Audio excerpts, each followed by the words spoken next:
Why ancient Greeks did not see blue and neither did anyone else? Why is the sky blue? Seems obvious, right? But what if I told you that for most of human history, no one saw it that way? Not the ancient Greeks, not the Chinese. Blue was not even mentioned in the Bible. In fact, blue, the color of the ocean, the sky, was practically invisible. Let me explain. This is one of the strangest mysteries in human history, and once you hear it, you'll never look at color the same way again. Let's start with ancient Greece, a place drenched in sunshine, surrounded by dazzling blue seas, and now symbolized by iconic blue rooftops.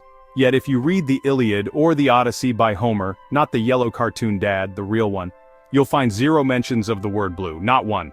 Black, he mentions it 170 times, white, over 100, red, yellow, green, they get a few shout-outs, but blue, nada. In fact, Homer famously describes the sea not as blue, but as wine dark. Think about that. The Greek poet looked out at the Aegean and saw red-purple, not blue. At first, scholars thought maybe it was just Homer being poetic, but then something odd emerged. Ancient Hebrew texts, no blue. Ancient Chinese writings, no blue. Indian Vedas, Icelandic sagas, Aboriginal songs, still no blue. They describe blue things like the sky, the sea, even lapis lazuli, but never call them blue. In the Old Testament, the sky is vast, heavenly, or glorious, but not blue.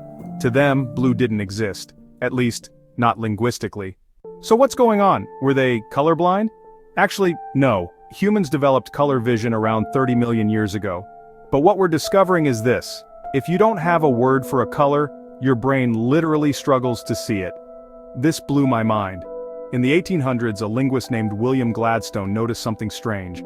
Every ancient language followed the same pattern.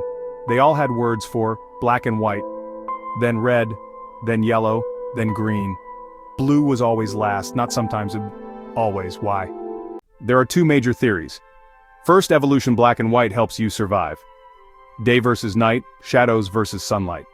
Red, it signals danger, blood, ripe fruit, yellow and green, important for spotting food like unripe versus ripe plants. Blue, well, think about it. How many blue things do you see in nature? Blueberries, rare. Blue animals, rare. Even butterflies that look blue don't actually have blue pigment, it's just light trickery. Second theory, technology. We name colors once we can make them. Red ochre was used as cave paint 40,000 years ago. But blue? It's chemically difficult to produce. Only the ancient Egyptians cracked the code, inventing a blue pigment called Egyptian blue. And surprise, they're one of the first cultures to have a word for it. So what happens if you don't have the word blue? We actually know. Researchers showed a color wheel to the Himba people of Namibia. They don't have a separate word for blue. When asked to spot the odd color out from a wheel of greens with one blue, they took much longer than English speakers. But flip it, ask them to spot a slightly different green among other greens, they nail it instantly, because they have more words for green than we do. Language literally reshapes how we perceive color. Neuroscience shows that the moment we assign a word to a color, our brain starts highlighting it more. The difference becomes exaggerated. Suddenly, blue isn't just a shade of dark, it's a category. So the ancient Greeks probably saw the color we call blue. They just didn't notice it. It blended into black, green, or purple in their minds. It's like the word pink. Technically, it's just light red. But we've created a whole identity for it. Without that category, pink would just be pale red. Your brain filters the world based on the categories you've learned. That's why once you learn a new word, suddenly, you see it everywhere. It was always there. You just didn't notice.